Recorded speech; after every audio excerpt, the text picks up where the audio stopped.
Tatlong bago sa farm. John Paul. Para sa ating project. Bagong equipment ang bibilhin. Bagong skill na aaralin. Wala na matataas sa project natin ito. At bagong project ang sisimulan. Very exciting. Tara! Meron tayong nakapilang project ngayon na gusto kong pag-focusan natin. Ngayon, may kailangan tayong bilhin na magiging critical at importante para doon sa susunod natin project. Itong bibilhin natin na ito, makakatulong din sa atin para madagdagan yung natututunan natin na skills. Kaya bumiyahe na kagad ako at may bago akong driver. Saan dito tayo sa Inco?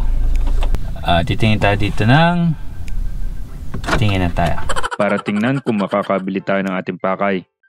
Pero grabe, pagpasok namin, ang daming tools. Ang sarap mamili.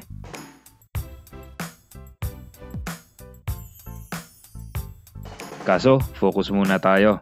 Bawal magpabudol. Nagdiretso kami sa portable welding machine. Ito kasi ang pakay natin eh. 3,700 pesos lang, 320 amp.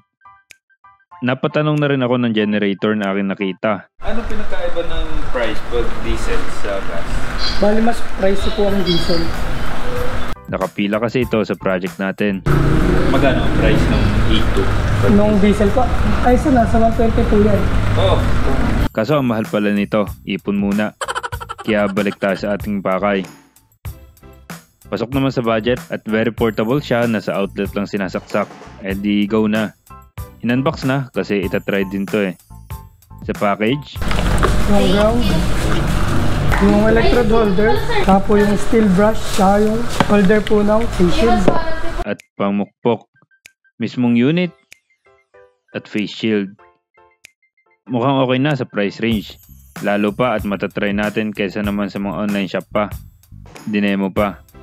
Ito sir, starting po niya ay 18. Pinakamababa po niya ay 18. Siseset ko po siya ng 150. Mismong common na po. Ano bang pinagkaiba ng mga number na yan? Depende po yung sa ano, luto ng rad. Okay. Kung depende yung mas pino ang luto, kaya po mga pinakalabasan. Ito sir, 150. Gumana naman at syempre dahil pabida tayo palagi, ako rin syempre. Ang nakakatawa, mukhang Frankenstein na yung testingan ng welding, patsi-patsi na. Kaso ang bulo ko, nadikit ang rad. Ang dami kong try, ayaw talaga. Napatanong na lang ako. Wala na matataas sa project natin ito. Tinuro ni sir kung paano patayin ang machine. Babaan nyo na lang po muna yung ampere. Baba muna. Pinamababa po yung 17. Tsaka nyo siya power up sa Okay. likod. Kaya nyo siya mamatay, doon tsaka nyo siya tanggal. Okay. Wala lang warranty, pero may free na cordless drill, pang screw at unscrew lang. Pwede na. Pag-uwi, para matry kagad, gumawa kami ng small project. Gagawa kami ng 3-legged na patungan ng talyasi. Ginagamit namin kasi ito sa kokopit. Nagputol kami ng mga bakal. Si John Paul ang nagbilog. Kaming tatlo excited nung una, agawan pa. Napadiklop ko naman.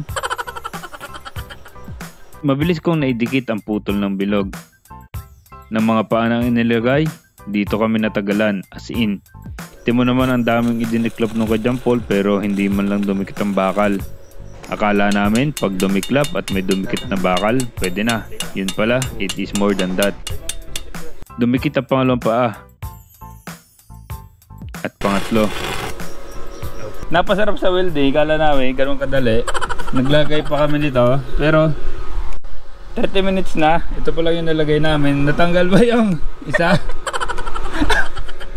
Noong una, agawan. Ngayon, turuan na ako sino mag-welding. Pero needless to say, inaabot kami ng siyam-siyam sa paggawa ng lintis na project na ito. Nilagyan din namin ng bakal sa paa. Para naman hindi lumubog basta-basta sa lupa kahit na mabigat ang laman ng niluluto. Tinry ko kung kakayanin ako. Kinaya naman. At sakto naman ang talyasin natin. Makukuha din namin ang technique dito para sa bagong project sa farm. Yun lang, peace.